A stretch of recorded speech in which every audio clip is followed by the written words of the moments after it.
Welcome to this special presentation brought to you by Flashpoint Media.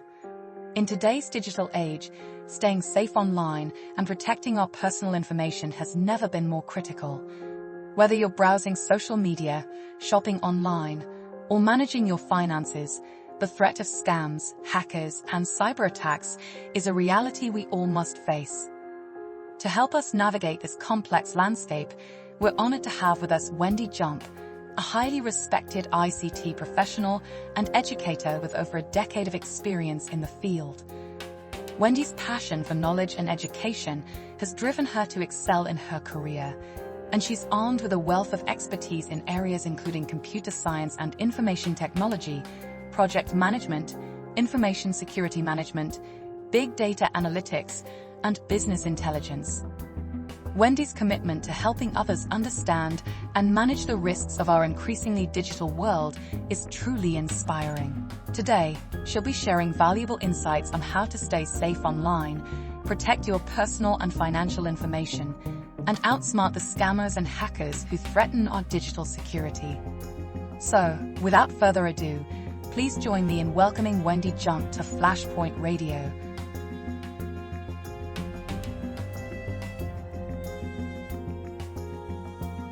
Okay, so to begin with, we have to understand really and truly how it is that some persons are threatened in cyber world because they don't really understand what is considered valuable information, right?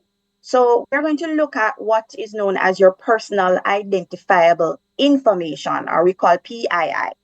Right? So we look at those things like your name, your social security number, your birth date, your credit card numbers, your bank account numbers, any government issue ID, your address information, whether it's your physical address or your digital address. So like your street name, your street number, your emails, and also your phone numbers, right? So all of these that I've already listed are information that can be used to positively identify you as an individual, right? So which means that there's no two persons that necessarily has the same name, social security, and same email address, same physical address, right? Have the same credit card numbers. So there has to be some difference. Even if you have to share the same name, you must have something that is completely different from the other person. Now, what most don't understand, personal identifiable information has subsets, right? And these personal identifiable information also speaks to your personal security information, right? So those are informations that you basically use online in the digital world, right? Your usernames, your passwords, your aliases that you use online for your social medias, your banking accounts, and all of these things. Those are what we consider to be your personal security information. These are things also that you developed yourself, right?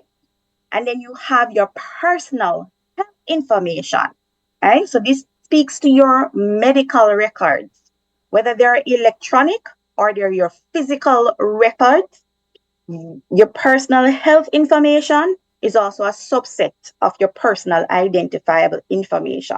So once it is that you understand what your information is and what is the data that you actually possess and how valuable those particular information are to persons who want to carry out nefarious acts, then it is that you learn to protect them even more. Because I've been places and I've seen persons having their documents, their personal documents, and they basically just throw them away, like crush them up and throw them in the bin outside, or giving public access. They don't know who is around. They don't know who is following them, right? So we have to make sure that we learn to protect your physical and your digital personal information. Now, in these, we're going to look at protecting the devices that you use. And we're also going to look at the measures you can take personally. So, hearing about some of the hacks that have been happening right? First thing I'm going to jump at is speaking about receiving messages and emails, whether it is that you're receiving a message from WhatsApp or you're receiving a text message, an SMS message, or you're receiving an email. Now, oftentimes when persons want to steal your digital information, your personal digital information, they will send you links or photos by which it is that you have to actually open these particular links. You click on these links, right? And even some of these messages that you receive, the act of clicking on these messages leaves you open to being hacked. Right? So you have to understand that it's not everything that you receive you should open, and not every receive that you should actually click on. So you're going to avoid any form or suspicious links and emails that you may receive. Don't even bother to open them. Just delete them immediately.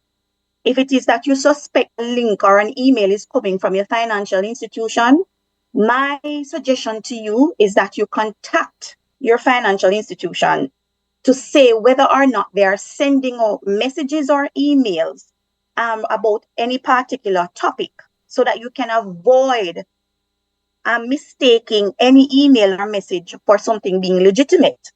Now, one trick that I do know that hackers use is that the names of the emails or the addresses from which the emails are coming from and the messages closely resembles those of the senders, such as your financial institution, your doctors, your medical facilities, your organizations, and so forth, right? So you need to be able to look at those emails very, very closely. Find out what is the official address of these institutions that you're doing business with. It is simple as sending somebody an email. So, for instance, you're sending, I'm from Jamaica, so NCB Jamaica or JNCB normally will send out an email. So it will be jncb.com. So simply by placing a 1 after the B, jncb1.com, any hacker can send you an email just like that with a link for you to update, your information. And usually clicking on the link would think that it's a legitimate email coming from the financial institution, right? But paying close attention to the address, there are always one simple difference in your email address, your domain names, is either they're going to be using a full stop, they're going to be using any form of special characters, your full stops, your hyphens, your dashes, your asterisks, numbers, stuff like those, an extra letter or a missing letter, right? So you have to look out for those when it is that you're receiving emails to ensure that it is the correct address that you're receiving those emails from. Now, if it is that you are not sure, like I said, don't open it. Simply contact the financial institution or the organization out if they actually are sending out emails to their customers or their clients about any particular topic. So you avoid suspicious links, emails, especially the links. If you know that these persons are not doing any form of business or advertising or anything at all, do not click on a link. Especially too, if the link asks you to reset an account information and so forth, do not click on the link. Most organizations not ask you to reset your account that way, right? They would ask you to log into your own personal account, or they'll ask you to come in. Now, the act of logging into, before you even log in, because even the hackers will also do that, ask you to log in. But even if it is that they send you a link for you to log in, don't utilize that link. You yourself go on to the website, go to your browser, type in the website address that you know for your financial institution or any of the other organizations. And then you find the areas by where you're supposed to do your resets. Do not utilize the links that they sent to you. But before, like I said, contact the organizations to ensure that they're the ones that are sending you the information, right? So also be aware of sharing too much on social media, right? Way too many persons share information on social media that they don't really understand how valuable that information is. So, for instance, somebody is excited that they're going shopping or they're going to a famous restaurant, and they take photos all the time of these particular restaurants or their shopping sprees. Now, you taking a photograph of you making a payment for the fine dining that you just had, or that very expensive outfit that you've bought. Now, when you take that information, when you take that photo, and your credit card is displaying that photo, highlighting your name and the credit card number, what do you think is going to happen? Right?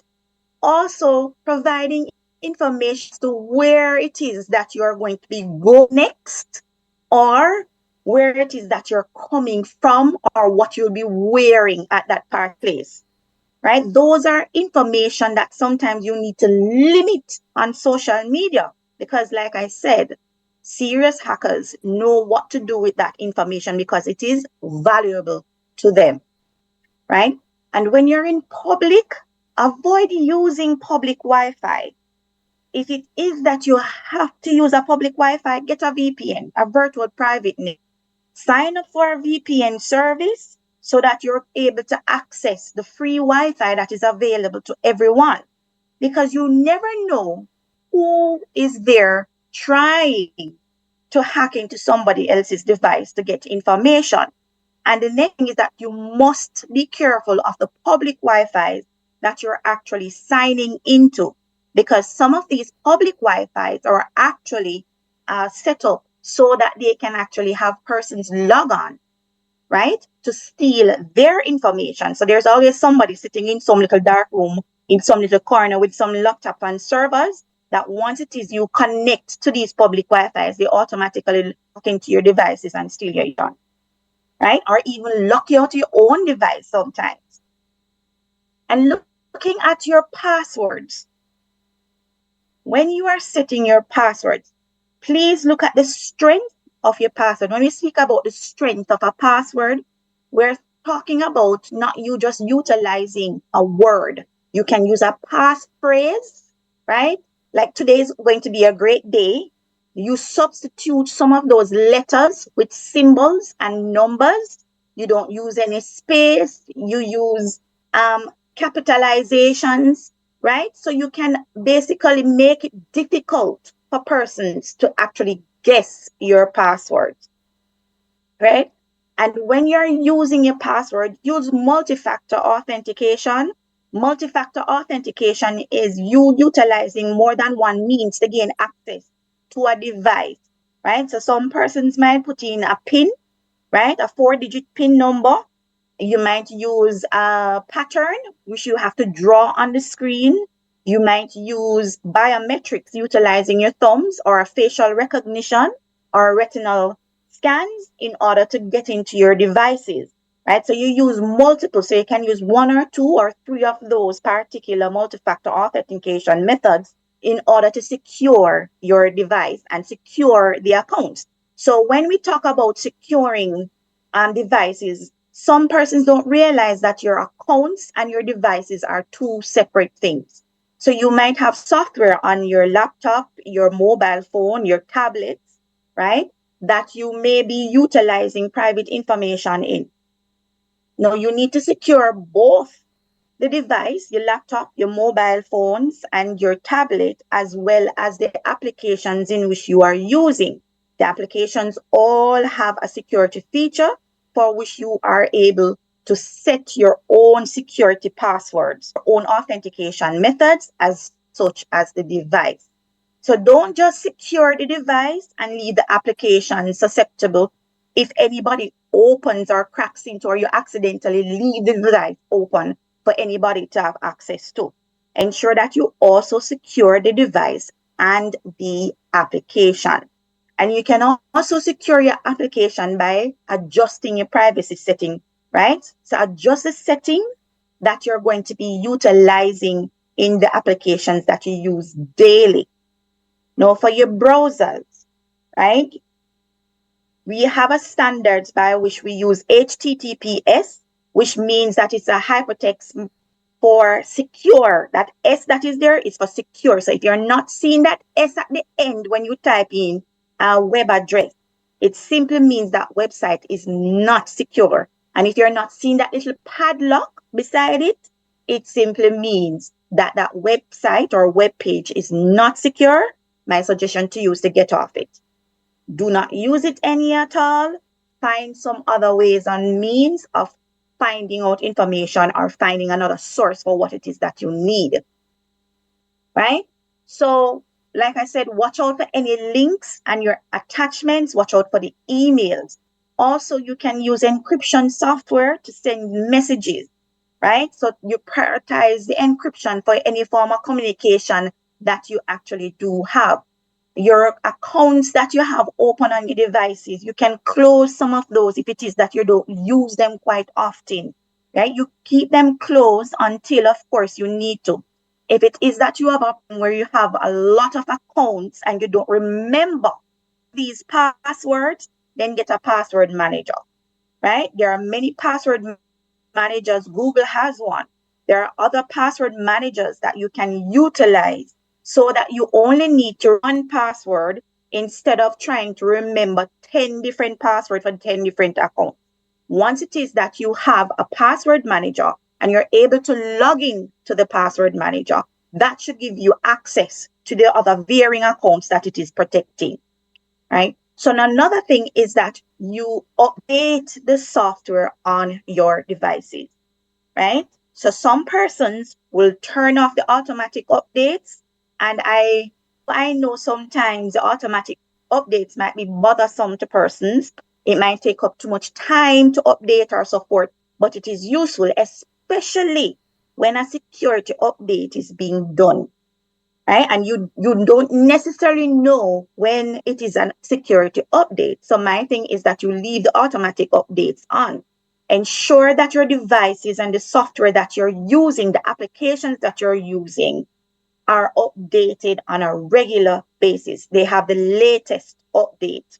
And for your information that you normally do have, that you store for yourself, ensure that you back up those regularly and ensure that you back them up to a trusted source, right? That only you alone have access to. So most devices that we use now have either some cloud-based storage access, which you have with the service. So for instance, with Google, you have Google Drive. For those persons with iPhone, you have iCloud, right? So you can utilize those services to back up your information so that in the event that you lose the device or your accounts have been hacked, you have your data being stored elsewhere. And please use antivirus and anti-malware software on all of your devices. Yes, there are mobile versions, not just for your desktops. There are also mobile versions for your mobile phones, for your laptops, for your tablets. So ensure that you install an antivirus, anti-malware software. And do not share your identification numbers or your personal passwords. Do not share those. I know sometimes you may have coworkers and you have using specific accounts and you would want them working together on a project or whatever, and the person is unable to have access to theirs. So you just say, all right, just use my account, right? When you're leaving your devices, you ensure that you lock your screen, especially leaving your mobile phones. You ensure that your screen is locked because it is now password protected, right? You have multi-factor authentication on these devices. So don't just leave it open, right? So ensure that you try to change your privacy settings on your devices and on the applications that you are actually using. Now, more than anything, most of the hack that we're hearing about is coming via online, via digital, with a social media, and financial institutions are a huge target. But now there's a rise for medical cards. So health insurance companies are having a warm time now because persons' health insurance are being hacked, and they are using the hackers basically steal these information and sell them on the dark web, right? Or for themselves. And these information, once it is that they get them and they clone them and they sell it to somebody else, these persons actually use that information to rack up huge cosmetic surgery bills because it's a thing now, right? So most persons would not expect that their health insurance cards and so forth would be considered to be susceptible to being hacked or could cost them thousands of dollars. But it is so now. It's not just your financial information they're after or your identification. They're also after your health information. So like I said, when it is that you need to utilize your emails, when you're receiving emails and you're receiving WhatsApp messages, you're receiving SMS messages, your regular text messages, you're receiving links and you're receiving attachments in the form of a photo or a document, kindly ensure that you look at the email addresses carefully if it is authentic, right?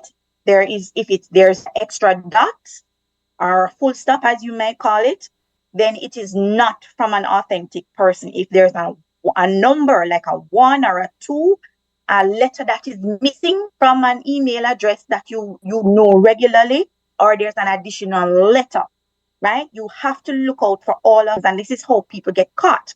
And your financial institution also would mainly tell you that they will never send you a link via your email or your text message for you to reset any password just like that, right? You must have had some dialogue with them. You must have either gone in, and that is the most secure way right now. You need to go in personally to do it, then do that, right? If you need to call them yourself to let them walk you through the process while you're on the phone, then do that. But if you receive a link from an unsuspecting or somebody that you think that is authentic, such as a financial or your medical institutions, I would suggest you make the calls first before you click on those links and click on those attachments.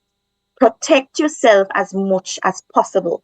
Be mindful of the tricks that are being used by hackers, as I stated before, utilizing the changing domain names, the email addresses. If you're using your email and you're saying, but how am I going to know which email address is sending me this? Simply utilize your mouse, your pointer. You can hover the pointer over the message or the sender's name, and you should see the email address pop up, right? You'll see the email address pop up, and you can look at that email address before you actually click on the messages that you receive.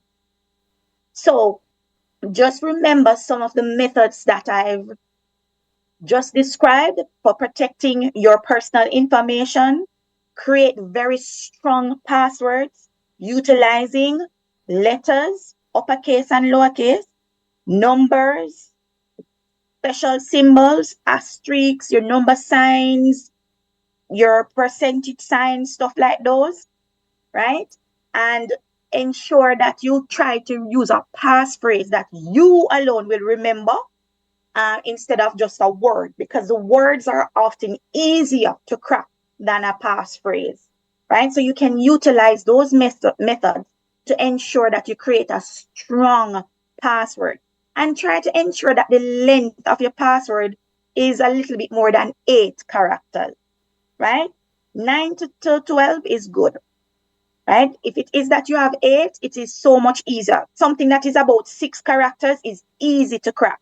Some persons can literally just look at you and crack your password based on either your reaction, based on your favorite stuff that you might love, based on the fact that they may be following you for some time and you not knowing, because persons often use the things that they're familiar with as their password, such as a pet's name or an address or their very own alias. You never, ever, ever use your personal information as your password.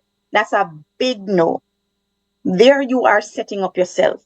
So create strong passwords, use multi-factor authentication, your PINs, your passwords or passphrase, your patterns, your biometrics, utilizing your fingerprints, your facial scans, and so forth, right? Limit sharing some of the information on social media. Be mindful of the photos that you actually post. Look at those photos carefully to see if there are any personal identifiable information that are there, right? And we know personal identifiable information to be your name, your security numbers, your birth date, your credit card numbers, your bank account numbers, any government issued ID, your address information, both physical address and your online address. So whether your street, your phone numbers, and your email addresses, those are what we consider to be your address information. Utilize a VPN, a virtual private network, when it is that you are going to be using public Wi-Fi. Be careful of the public Wi-Fi that you do join, because some of them are actually set up so that you can join it and they can steal your information. Beware of phishing. Now, phishing is basically many forms, right?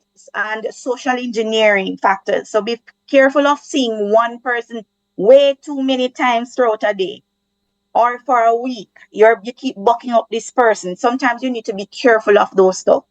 Also, be mindful of the fast food restaurants that you purchased your food from, right? So oftentimes when they make deliveries, those tags that they place on the boxes of the fast food or on the bag actually have your name and your address that they deliver to. Now, I've seen so many persons take these particular wrappers, the boxes that the food come in and the bags that the food come in with the labels on them, and just throw them in the dumpster outside. They didn't take off the tags and dispose of the tags accurately. They just took everything and throw them in the bin. So when you go to the bin and you look inside there, you can simply know who ate what, where. You're giving away information. So you know who ate what, you know where it is that they normally order from, and you have their physical addresses, right? And these particular items that you dispose of lightly, they go to different dumping locations. And we have this thing known as dumpster diving, right? Where it is that people who want information, even your envelopes, I don't know if anybody still get envelopes, get letters, even though sometimes when you get them like chain mails, you normally just take them and throw them in the bin just like that. Be careful of how you dispose of your used items, your fast food boxes, your wrappers, your packaging, and your letters that you may receive. Even if it is that is maybe a magazine you may have subscribed to, be careful of how you dump them, because they don't just stay in your bin when you dump it outside. It is elsewhere, right? Look carefully at your domain name. Ensure that you are using the HTTPS instead of HTTP when you're using a website or a web page, right? Hide your personal information as much as possible, both physically and online. Limit how many persons have access to your social media. You can make it private if it is that it is just your personal account. I know some persons have business account, but your business account, you don't necessarily also have to give all information, right? You can make some of your information private. Do regular backups of your data. Ensure that all devices that you utilize are updated, have the latest updates. The latest updates normally has security updates as well. So ensure that you have the latest updates. Do not share any form of person identification numbers. Don't share them unless, of course, you're doing business. And the other thing that is going around now, we talk about data protection. So you need to start asking persons, if it is that you're doing business with them and they ask you to present an ID, especially if they're going to take a photocopy of that ID, you need to start asking, how is that data going to be stored after you have used it, right? It is your information and you're trying to safeguard yourself. You have a right to ask How are you going to utilize my data even when you also sign up online? Ensure you read the data privacy settings or data privacy policies that are there, right? Ask how is it you're going to secure your personal data that you gave them. You have to provide an identification form, whether it is that it's in the form of a driver's license, a passport, a social security number, or TRN, or whatever it is that you do use. You have to ensure that you ask these persons that you're doing business with, and they're asking you for a copy of those things, a birth certificate, and so forth. When you get my copy, how do you store it? Right? How do you dispose of it if you no longer need it? It is your right to ask and your right to safeguard yourself. Ensure that you also change the privacy settings on your browsers when you're using it, on the applications when you're using them, and also on your devices when you're using them. Right? So watch out mainly for your links and your attachments. Any suspicious emails, just simply don't open it. Just delete it or send it to your spam folder until you contact the relevant persons to ensure that this is a legitimate email. Okay? So those are some of the ways in which it is that we can protect our personal information, protect ourselves from being hacked. And for persons who have children who utilize their devices as well, I would suggest you also teach your kids how to be responsible when using these devices, because the games themselves also have these pop-up ads that they would click on and then will be installed on your devices. So you ensure that you teach them the correct way and ensure that they actually receive your permission when it is that they're actually installing any form of application on the devices that you're sharing or on their devices, right? So, because remember, if it is that you have a child under the age of 13, more than likely you as the parent are using a parent control on those devices. And sometimes you purchase applications for those children to utilize on those devices. It simply means that you've also left information about your credit card and also your personal information on those devices, even though it is under parent control. So they're simply clicking on a link that automatically installs something, leaves your information to hackers to get, right? So just ensure that you protect yourself, protect your devices, and inform and teach others that utilize and share your devices and your Wi-Fi. Don't forget your home Wi-Fi's, right? So ensure that you secure those and you teach them how to use them. And the other thing that we don't look at is what we consider the Internet of Things. So all of those things that you utilize at home that has to connect to the internet, that is not a regular network cable device, such as your television set, your refrigerators, the radios, all of those also need to be protected, right?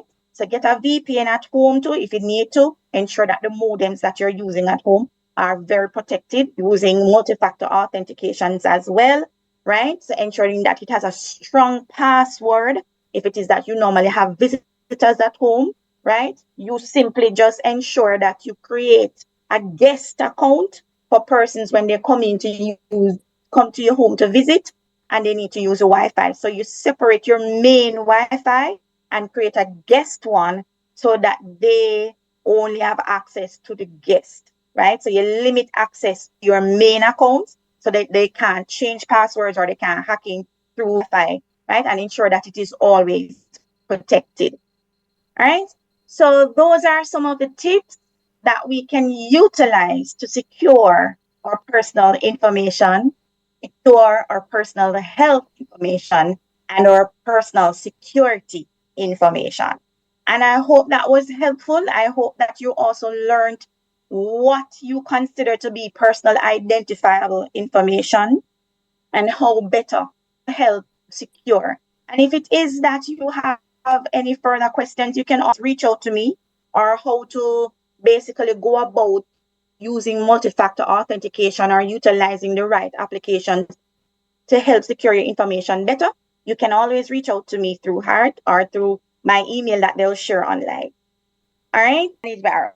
Once anything is online, once it is that you put anything online, it stays there forever, right? You would have to have some very, very expensive and very uh, authenticating forensic data tool to help remove stuff. And it is never completely removed, because once you put something online, it's not just there in servers in the clouds. It also simply means that somebody else may have downloaded it onto a device or support onto some storage media that is not even connected to the internet at that particular time. So anything at all that you put online actually does stay there forever, even though some persons claim that they have deleted information online. No, it's always there. And it's the same thing for your device. The only way that you get rid of certain things on your device is if the information has been rewritten. Once you delete it and it has been rewritten, then fine. Right? But if it is that you have already shared your information online and it has caused for you some disruption, I would suggest that you contact all your financial institutions, contact all of your work, every single place that it is that you know that you've utilized or you're going to be utilizing your that particular information that was stolen, that you conduct business with, anybody that you conduct business with, that you're going to utilize your identification with. I suggest you contact them immediately, close all accounts, ask them to put a stop on it. If you can't do it yourself, call them immediately or go into the location and ask them to put a stop on it immediately. Change every single password that you have. Change them immediately. And also report the theft to your authorities. Now, they can do a more detailed and forensic search, and they may be able to catch the culprit before your information has been sold or being utilized by them. Because ultimately, anybody who actually hacks anyone's account and steals information, it's usually for self-gain. And it's usually a financial gain that they're looking for. So it's either they themselves utilize it for financial gain, or they sell it to somebody else who will also utilize that data, right? So you have to ensure that you change all password, contact every single institution that you do business with, utilizing those information, report everything to the authorities. Every authority, every security personnel, government security personnel has a forensic digital investigation unit by which it is that you can now report all of this, because digital theft is getting on the rise. COVID opened the door for that. COVID basically allowed persons who were never even interested sometimes in computers to actually learn, sit and learn. And the way in which that we are learning has also changed. The learning landscape has changed because everything now is available online. So for those 2 or 3 years that we were in COVID, most of these high schoolers, persons who are out of a job and are home, don't really have anything to do, come across some, browsing the internet, come across some lessons, learning how to act or learning how to code and so forth. And they all sit down and learn, and then they try to experiment. Some of them take to it and become experts. And now we have huge a huge amount of persons who are now hackers. And that is why cybersecurity specialists are in demand right now, because of the growing demand of hackers. We don't even have enough cybersecurity specialists worldwide to deal with the issues that are coming from that, right? So my suggestion to you is to report the matter.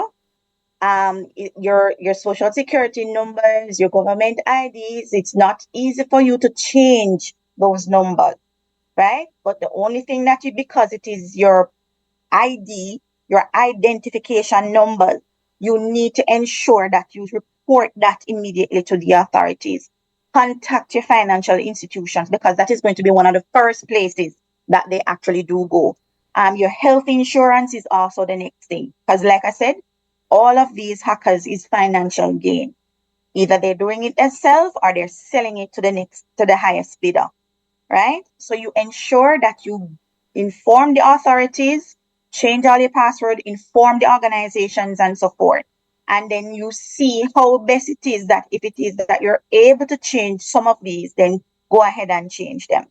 If it is that it's your social media accounts that have also been hacked, my suggestion to you is that you try to email, because you must have some form of secure information that only you may know. So you can send an email to your social security accounts, and most of these social security accounts also give you the opportunity to regain your accounts based on the information that you have put in when you signed up, right? So they allow you to recover your accounts, right? So you need to put in whatever information that you need to put in, or you can simply them have them close the account and you start a new one if you do need the social media, right? So just be mindful of some of the tricks. And they're very simple tricks, right? Because most times when we read from left to right, we look at the first and last letters. That is how we basically identify words, right? We don't pay attention to what is in the middle much, right? So when we see an email address or a link or something like that, we just bypass some of the things that are there, some of the letters that are there. So you need to pay more close attention to it, so that things like these, persons hacking into your account and stealing your identification. Like I said, there are some companies also that help you to recover your identification, and also they work with the authorities. So you can also engage them to see if they can assist you in recovering whatever accounts it is you need to recover, or recovering your identification. Right. So I hope that answers